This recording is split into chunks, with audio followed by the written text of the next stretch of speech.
तमाम देखने और सुनने वालों को प्यार भरा सलाम।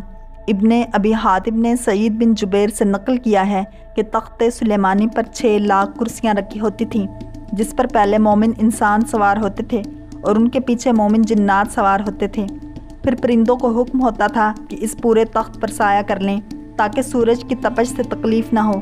फिर हवा को हुक्म दिया जाता कि वो इस अज़ीमुश्शान तख्त को उठाकर वहाँ पहुँचा दे जहाँ का उसे हुक्म दिया जाता है।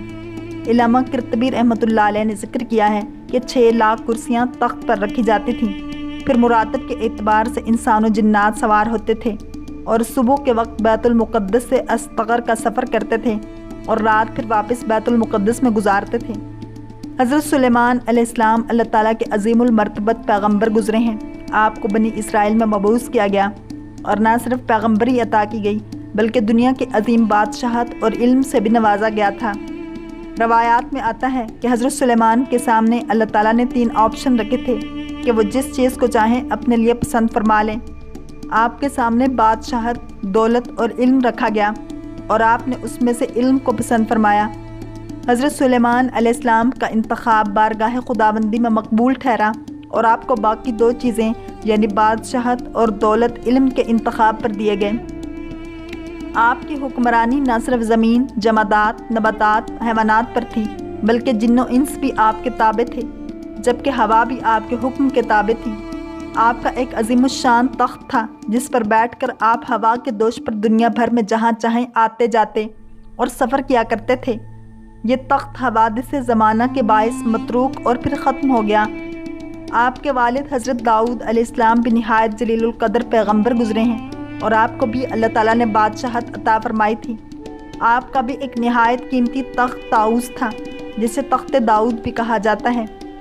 ऊपर तस्वीर में एक जगह एक तख्त पर मलका बरतानिया की ताजपोशी की जा रही है। दूसरी तस्वीर में इस खाली तख्त की तस्वीर है। इस तस्वीर में तीर के निशान से एक पत्थर की निशानदी की गई है जो इस कुर्सी या तख्त के बिल्कुल ऐन नीचे है। ये मुक़द्दस पत्थर वो है जिस पर बिठाकर हज़रत दाऊद अलैहिस्सलाम की ताजपोशी की गई थी। इसे तख्त दाऊद कहा जाता है। जब हज़रत सुलेमान अलैहिस्सलाम ने हैकल सुलेमानी तामीर किया तो ये पत्थर दूसरे मुक़द्दस अशिया के साथ हैकल सुलेमानी में रखा गया। सन 70 ईस्वी में रोमियों ने फ़लस्तीन पर हमला किया तो लाखों यहूदियों के कत्ले आम के साथ साथ हैकल सुलेमानी को भी गिराकर तबाह कर दिया। टाइटस ने यही पत्थर भी साथ लिया और उसे रूम में लाकर रख दिया। रूम के बाद ये पत्थर आयरलैंड लाया गया। आयरलैंड से स्कॉटलैंड लाया गया। आयरिश और स्कॉटिश बादशाह इसी मुक़द्दस पत्थर पर बैठकर ताजपोशी की रस्म अदा किया करते थे। स्कॉटलैंड से ये पत्थर इंग्लैंड लाया गया। इंग्लैंड में भी बरतानवी बादशाह इसी तख्त दाऊद पर ताजपोशी की रस्म अदा किया करते हैं। ये पत्थर इस वक्त वेस्टमिनिस्टर एबे बरतानवी पार्लियामेंट के साथ चर्च में मौजूद है। यहूदी इस तख्त दाऊद को इसकी अपनी पुरानी जगह यानी तीसरी बार तामीर किए जाने वाले हैकल सुलेमानी में दोबारा रखना चाहते हैं। यहूदियों के अकीदे के मुताबिक इसी तख्त दाऊद पर उनका मसीहा आकर बैठेगा और सारी दुनिया पर हुकूमत करेगा। वो मसीहा जिसे हम मुसलमान दज्जाल के नाम से जानते हैं। ईसाइयों का अकीदा है कि इस तख्त पर उनके मसीह हज़रत ईसा अलैहिस्सलाम आकर बैठेंगे। ये तो आपको भी इल्म होगा कि इस हैकल के तमाम हिस्से यहूदियों ने तैयार कर रखे हैं, सिर्फ उनको नस्ब करना बाकी है। यह हैकल ऐन उसी जगह तामीर किया जाएगा जहां इस वक्त मस्जिद अक्सा मौजूद है। इस मकसद के लिए गुंबद सुगरा और मस्जिद अक्सा को शहीद किया जाएगा। और ये भी आपने सुना होगा कि यहूदियों ने मस्जिद अक्सा के बुनियादों को खुफिया तरीके से मशीनरी इस्तेमाल करके कमज़ोर कर दिया है। क्या ये सब आसान होगा? हरगिज़ नहीं।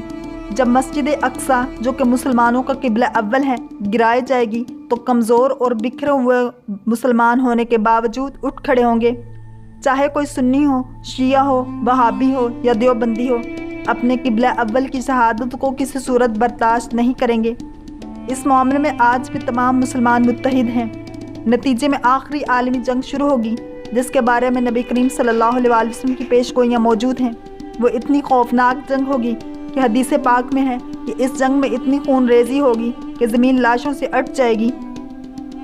एक परिंदा ज़मीन पर खाली जगह की तलाश में उड़ेगा लेकिन उसे ज़मीन पर इसे कोई जगह ऐसी नहीं मिलेगी जहाँ इंसानी लाशें नहीं होंगी।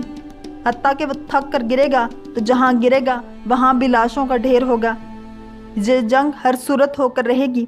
اس آخری جنگ کا ذکر تمام مذاہب کی کتابوں میں ہرمجدون، آرماگیڈن، حتیٰ کہ ہندوؤں کی کتاب میں مہایت کے نام سے موجود ہے۔ یہودی اور عیسائی اس جنگ کے لیے مکمل تیار ہیں۔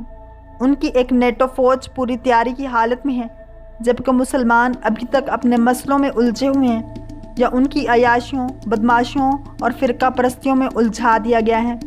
واللہ تعالی عالم ورسولہ عالم۔